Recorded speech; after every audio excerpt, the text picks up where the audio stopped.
because of separation of borders in African countries, you find that some people were just separated when they are the same. Some ended up in Congo and the others in Uganda. So they remain with the same culture. The music remains the same. So that's why you get such kind of music.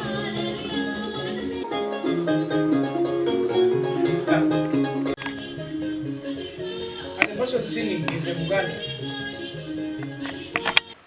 From my undergraduate period, we used to write folk songs as part of our classroom projects. Unfortunately, all these works have still remained on university shelves. They have not been published anywhere. They have not been, I don't think that they even have been revisited for further scrutiny or editing or something like that. So one of the things that I desire to do is, for instance, me as a musician, I want to write an anthology of folk music, Ugandan folk music. That means I would want to transcribe, to make collections of all these songs and make transcriptions on score that can be interpreted by any other person.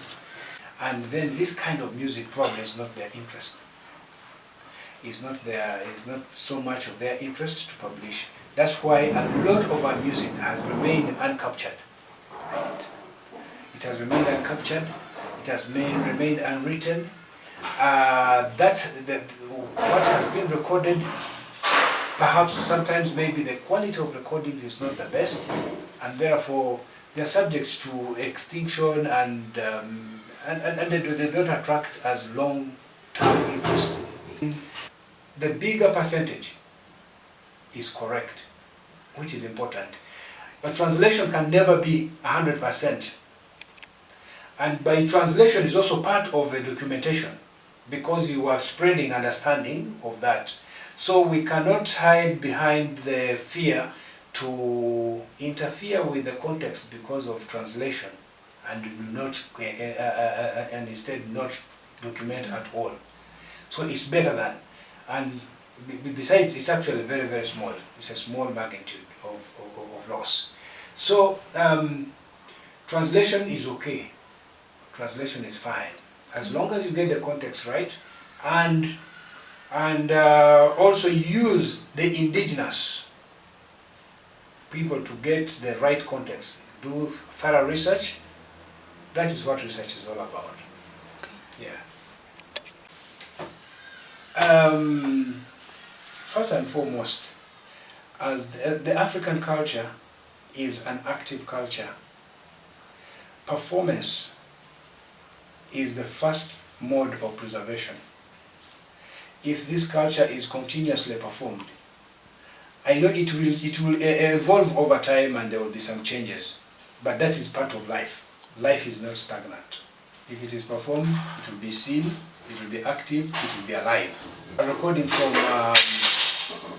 indigenous experts in those folklore, like storytellers, songwriters or traditional singers, traditional drummers, having what they do recorded on video and on audio for future reference. And then after they have been recorded, they should also be used in public, like they should be played, because sometimes we may have recordings that are not actually used in public, and therefore they don't help much in informing the current status or the current position of what happened, what was. So using them is also very critical. Then thirdly, writing, because our culture, African folklore is built on oral traditions of passing on from word of mouth, that it was not written, and that puts it at a risk of a lot of changes over time.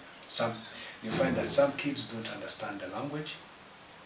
So writing is very, very important in preserving folklore. We need to have books published of our folklore works, like those folk tales, folk stories, written and published, but also used as reference materials in education institutions. Because it's one thing to publish them, and if they are not being used as references, then nobody will know about them.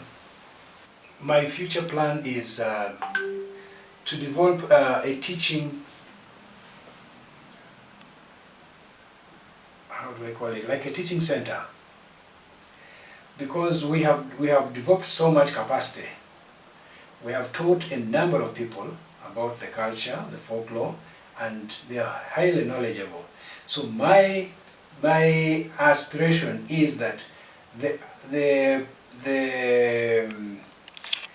approaches that we have developed through this teaching practice should not only end at Uganda Heritage Roots as an organization, but should be spread and actually adopted into other education institutions.